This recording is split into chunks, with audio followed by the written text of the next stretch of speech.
Hello friends, welcome to spice and soul kitchen.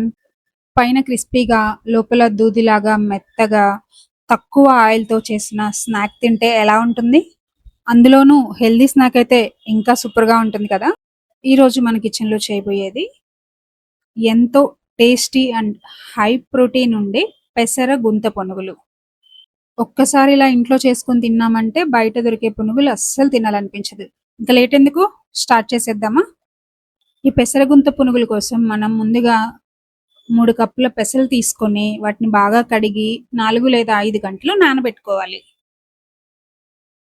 పెసల్లో ప్రోటీనే కాదండి, fibre కూడా చాలా ఎక్కువగా ఉంటుంది. దీనివల్ల మనకి డైజెషన్ ఇష్యూస్ ఏమన్నా ఉన్నా కూడా తగ్గించడానికి హెల్ప్ చేస్తుంది.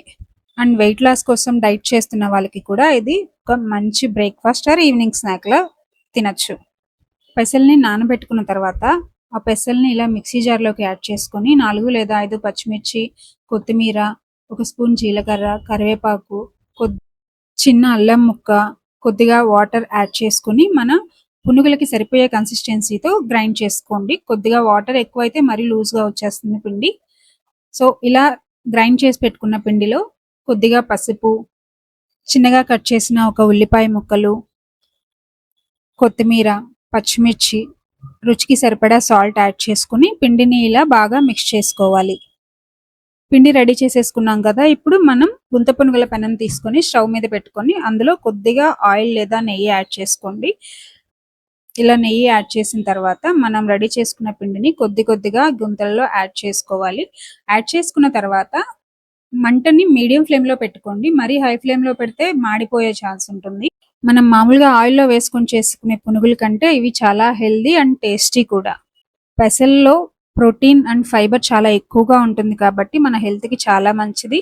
అండ్ రోజంతా మన బాడీకి కావాల్సిన ఎనర్జీని కూడా ఇస్తుంది. చూసారు కదా, ఒక సైడ్ ఇలా కాలిన తర్వాత రెండో సైడ్ కూడా ఇలా తిప్పుకొని వాటిని రెండో సైడ్ కూడా గోల్డెన్ కలర్ వచ్చేంత వరకు బాగా కాల్చుకోవాలి. ఇలా రెండు వైపులా తిప్పుకొని రెండు వైపులా గోల్డెన్ కలర్ వచ్చేంత వరకు కాల్చుకున్న తర్వాత అల్లం చట్నీతో కానీ, టమాటా చట్నీతో కానీ తింటే చాలా బాగుంటుంది. వెయిట్ లాస్ అవ్వాలనుకునే వాళ్ళకి, షుగర్ కంట్రోల్‌లో ఉంచుకోవాలనుకునే వాళ్ళకి ఇది పర్ఫెక్ట్ స్నాక్ అండి. తప్పకుండా ట్రై చేయండి. చూసారు కదా, రెండు వైపులా గోల్డెన్ కలర్‌లో ఎంత బాగా కాలాయో. బయట క్రిస్పీగా, లోపల మెత్తగా చాలా బాగా కాలాయి. దీన్ని వేడివేడిగా ఉన్నప్పుడే వీటిని అల్లం చట్నీతో కానీ, టొమాటో చట్నీతో కానీ తింటే చాలా టేస్టీగా ఉంటుంది. మీరు కూడా ఈ హెల్తీ పెసర గుంత పునుగుల్ని మీ ఇంట్లో ట్రై చేసి ఎలా వచ్చాయో కామెంట్స్‌లో చెప్పండి. వీడియో నచ్చితే లైక్ చేసి మీ ఫ్రెండ్స్ అండ్ ఫ్యామిలీస్‌కి షేర్ చేయండి. అలానే మరిన్ని ఇలాంటి టేస్టీ అండ్ హెల్తీ రెసిపీస్ కోసం మన ఛానల్‌ని సబ్స్క్రైబ్ చేసుకోవడం మర్చిపోవద్దు. Thank you for watching.